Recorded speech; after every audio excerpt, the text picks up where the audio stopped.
அந்த மனிதனை எப்படியாவது ஓய்த்துவிட வேண்டும். அதற்கு நாம் திட்டமெல்லாம் பெரிதாக தீட்ட வேண்டாம். நம்ம கையிலே நிறைய பணம் இருக்கிறது. அதெல்லாம் மக்களிடமிருந்து நாம் ஆட்டைய போட்ட பணம்தான். அந்த பணத்தை எடுத்துக்கொண்டு நாம் காசு கொடுத்தால் பேசுவதற்காக நிறைய ஊடகங்கள் இருக்கிறது. அந்த ஊடகத்தை சார்ந்தவர்களும் இன்னும் சில தலைவர்கள் இருக்கிறார்கள். நாம் காசு கொடுத்தால் பேசுவதற்கான தலைவர்கள். அவர்களிடமெல்லாம் காசை கொடுத்து நீங்கள் பேசுங்கள் என்று சொல்லுவோம். அந்த மனிதனை எதிர்த்து பல கதைகளை நாம் சொல்லுவோம். அந்த மனிதனுக்கு தலைமை பண்பு இல்லை என்று சொல்லுவோம். அவருக்கு கட்சி நடத்த தெரியவில்லை என்று சொல்லுவோம். அவர் பின்னால் கூடக்கூடிய கூட்டங்கள் எல்லாமே ரசிகர்கள் கூட்டங்கள் என்று சொல்லுவோம். ஒரு சினிமா கலைஞனை பார்க்கக்கூடிய கூட்டங்கள் எப்படி அரசியல் கட்சியை நடத்துவார்கள் என்கின்ற செய்திகளை எடுத்து வைப்போம். அதுபோல அவருக்கு பேச தெரியவில்லை என்போம். அவர் எழுதி வைத்து படிக்கின்றார், அதை கூட தெளிவாக படிக்கவில்லை என்று சொல்வோம். அவர்களுடைய அந்த அணிக்கே ஒரு கட்டமைப்பு இல்லை என்று சொல்வோம். கட்டமைப்பு இல்லாதவர்கள்தான் இப்படிப்பட்ட கூத்தடிப்பார்கள் என்று நாம் முழங்கிக் கொள்வோம்.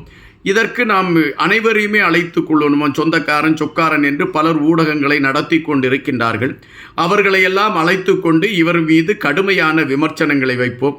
மக்கள் உடனடியாக புரிந்து கொள்வார்கள். இப்படி ஒரு மோசமான மனிதர் தான் ஒரு கட்சியை தொடங்கி கொண்டு வந்திருக்கிறார், இவரிடம் நம் ஆட்சியை கொடுத்து விட்டால் ஒட்டுமொத்தமாக அழிந்து போவோம் என்கின்ற நினைப்பு மக்களுக்கு வரும்.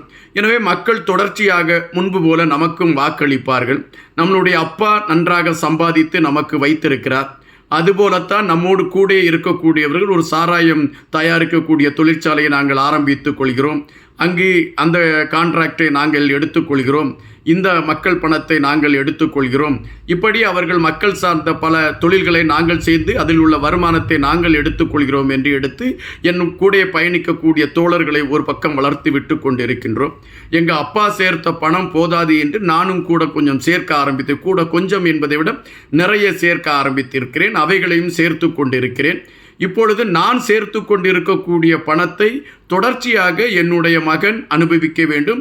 அவன்தான் இந்த பதவி பகட்டு இதெல்லாம் அனுபவிக்க வேண்டும். அதற்கான களத்தை நான் உருவாக்க வேண்டும் என்று நினைத்து கொண்டு இருக்கக்கூடிய சூழலில் இந்த மனிதன் வந்து நிற்கின்றார். எனவே இந்த மனிதனை மக்கள் ஏற்றுக்கொண்டு விட்டால் என்னுடைய மகனுக்கு பின்னால் என்னுடைய பேரனுக்கும் கூட இந்த இடத்தில் இடமில்லாமல் போய்விடும்.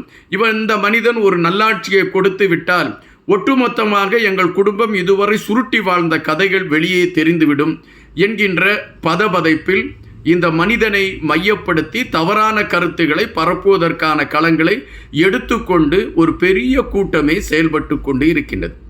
ஆனால் அந்த மனிதன் அமைதியாக இருக்கிறான். நீங்கள் என்ன வேண்டுமென்றாலும் பேசிக்கொண்டு செல்லுங்கள், எதை வேண்டுமென்றாலும் பேசுங்கள், என்னை பற்றி எப்படி வேண்டுமென்றாலும் பேசுங்கள், நான் அமைதியாக இருக்கிறேன். என் மனதிற்குள் இந்த மக்களுக்கு நல்லது செய்ய வேண்டும் என்கின்ற எண்ணம் மட்டுமே என் மனதிற்குள் இருக்கின்றது. 250 கோடி ரூபாய் சம்பளம் வாங்கி கொண்டிருந்தேன்.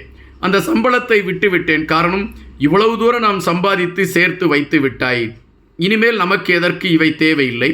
எனவே இந்த மக்களுக்கு நல்லதை செய்வதற்கு நாம் களத்தில் இறங்குவோம், அதற்கான முயற்சிகளை எடுப்போம் என்று நான் களத்தில் இறங்கினேன்.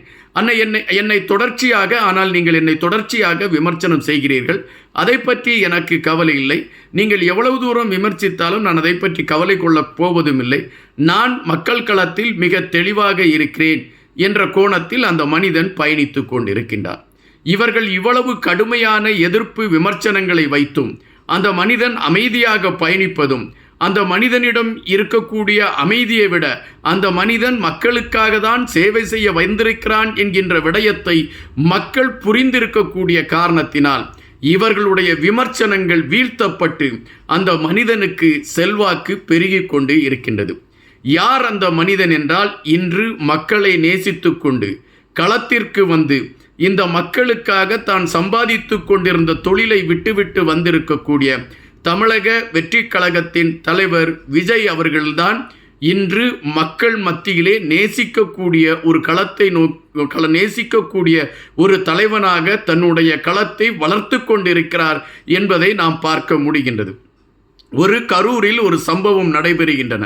அது ஒரு துயர சம்பவம், யாராலும் ஏற்றுக்கொள்ள முடியாத சம்பவம். அந்த சம்பவத்தை மையப்படுத்தி அது சார்ந்த கருத்துக்களை உள்வாங்கி வழக்குகள் இருக்கின்றன. எனவே அந்த சம்பவத்தை மையப்படுத்தி விரிவாக பேசி நாம் நேரத்தை போக்க விருப்பமில்லை. அந்த சம்பவத்தில் ஒரு 41 உயிர்கள் இழந்து போய் வருகின்றன. அது நம்மளுடைய சொந்தங்கள் தான். எனவே அந்த இறப்பு நம்முடைய வீட்டில் நடந்த இறப்பாக ஒவ்வொரு தமிழக வெற்றி கழகத்தின் தொண்டர்களும் நினைக்கிறார்கள் என்பதை நம்மால் பார்த்தால் புரிகின்றது. அவர்களிடம் பேசுகின்ற பொழுது தெரிகின்றது, ஐயோ எங்களுடைய உறவுகள் இறந்து விட்டனவே, அவைகளுக்கு நாங்கள் நேரே சென்று அவர்களுக்கு நாங்கள் ஆறுதல் சொல்லக்கூட எங்களால் முடியாத ஒரு இக்கட்டு இருக்கிறதே என்று அந்த தமிழக வெற்றி கழகத்தை சார்ந்த தொண்டர்கள் பதறக்கூடிய ஒரு நிலைமையை நம்மால் பார்க்க முடிகின்றது. ஆனால் அந்த 41 உயிர்கள் இறந்தது ஒரு விபத்து அல்லது ஒரு யாருமே எதிர்பார்க்காத ஒரு சம்பவம். இதனை மையப்படுத்தி ஒட்டுமொத்தமாக ஒரு இயக்கத்தையும் அந்த இயக்கத்தை சார்ந்த தலைவரையும் அழித்து விட வேண்டும் என்கின்ற நிலைப்பாட்டில் பலர் வேகம் கட்டி இருக்கக்கூடிய விடயத்தின் பின்னணியை வைத்து பார்க்கின்ற பொழுது இதில் ஏதோ அவர்களுடைய எண்ணம் அந்த விஜய் அவர்கள் இந்த அரசியல் களத்திலே இருந்துவிடக்கூடாது என்கின்ற நிலைப்பாட்டில் அவர்கள் செயல்படுகிறார்களோ என்கின்ற எண்ணம் தான் வருகின்றன. தற்பொழுது தமிழக வெற்றி கழகத்தின் மாவட்ட செயலாளர்கள் இப்பொழுது அந்த பாதிக்கப்பட்ட மக்களை பார்க்க சென்றிருக்கிறார்கள். பார்க்க சென்று எங்களுடைய தலைவர் வருவார், உங்களை பார்ப்பார் என்கின்ற கருத்துக்களை பதிவிடுகிறார்கள். அப்படி பதிவிடுகின்ற பொழுது அங்கு இருக்கக்கூடிய மக்கள் சொல்லக்கூடிய விடயம், எங்களுக்கு எல்லாம் தெரியும் ஐயா, அந்த மனிதன் எங்களுக்காகத்தான் களத்தில் வந்து நின்றார், அந்த மனிதனை ஒட்டுமொத்தமாக அரசியல் களத்தில் இருந்து அப்புறப்படுத்த வேண்டும் என்பதற்காக இதுபோன்ற பல விடயங்களை அந்த மனிதனுக்கு எதிராக பலரை கிளப்பிவிட்டு இதுபோன்ற எதிர்ப்புகளை உருவாக்குகிறார்கள். அந்த மனிதனிடம் சொல்லுங்கள், தைரியமாக இருக்க சொல்லுங்கள், நாங்கள் அவருக்காக இருக்கிறோம் என்பதை உறுதிப்படுத்துங்கள். யார் எங்களை எப்படி மூளைச்சலவை செய்தால் கூட அந்த மனிதனை நம்பி நாங்கள் இன்னும் இருக்கிறோம், இனியும் இருப்போம், எப்பொழுதும் இருப்போம். அந்த மனிதனுக்கு ஒரு மாற்றுக்களத்தை கொண்டு வரக்கூடிய தைரியம் இருக்கிறது. அந்த மனிதன் இந்த மக்களை நேசிக்கக்கூடிய ஒரு மனிதனாக இருக்கிறார்.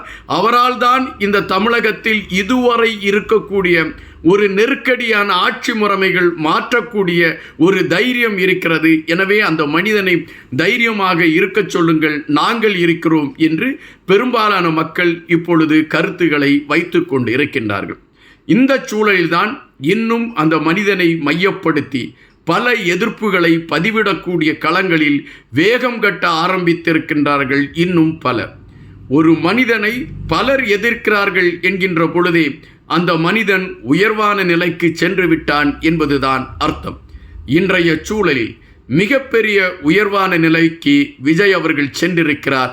விஜய் அவர்களுடைய அந்த வளர்ச்சி அவருடைய மௌனத்தினால் கிடைத்த மாபெரும் வெற்றி என்பதுதான் நிஜம்.